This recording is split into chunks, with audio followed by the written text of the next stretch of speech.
চকরিয়ার হারবাঙে Rakhine বর্ষ ১৩৮৬-কে বরণ উপলক্ষে অনুষ্ঠিত হয়েছে জলকেলি উৎসব বা সাংগ্রিং পোয়ে। পুরনো বছরের সব গ্লানি ও দুঃখ জলে মুছে নতুনভাবে পরিশুদ্ধির জন্য প্রতি বছর এই উৎসবের আয়োজন করা হয়।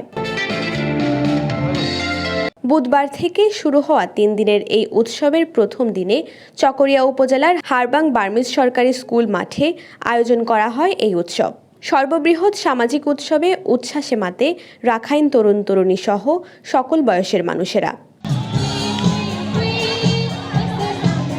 এ উপলক্ষে হারবাং গুনামেজু বৌদ্ধবিহারের সভাপতি কে চিনঠে ডলির সভাপতিত্বে আয়োজিত অনুষ্ঠানে প্রধান অতিথি ছিলেন চকরিয়া পেকুয়া আসনের সংসদ সদস্য সৈয়দ মোহাম্মদ ইব্রাহিম। এ সময় তিনি বলেন, বৌদ্ধ সম্প্রদায়ের সকল দাবি পূরণ করা হবে। আপনাদের কষ্ট, আপনাদের মনের বেদনা আমার নিকট পরিচিত। অল্প যা বাকি ছিল সেগুলো আমি গত 7 দিনে শুনেছি। সেই জন্য আমি আপনাদেরকে ওয়াদা দিচ্ছি, ইনশাআল্লাহ আপনাদের কষ্টগুলো ধীরে ধীরে দূর হবে।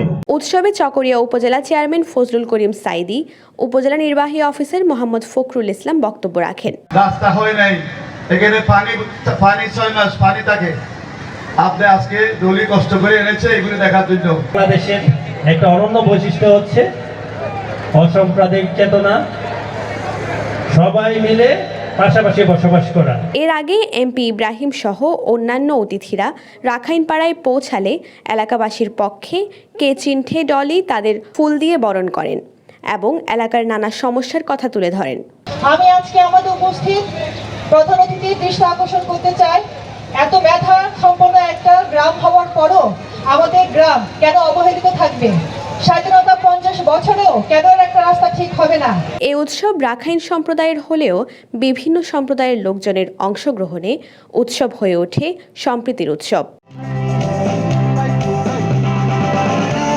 News desk, TTN.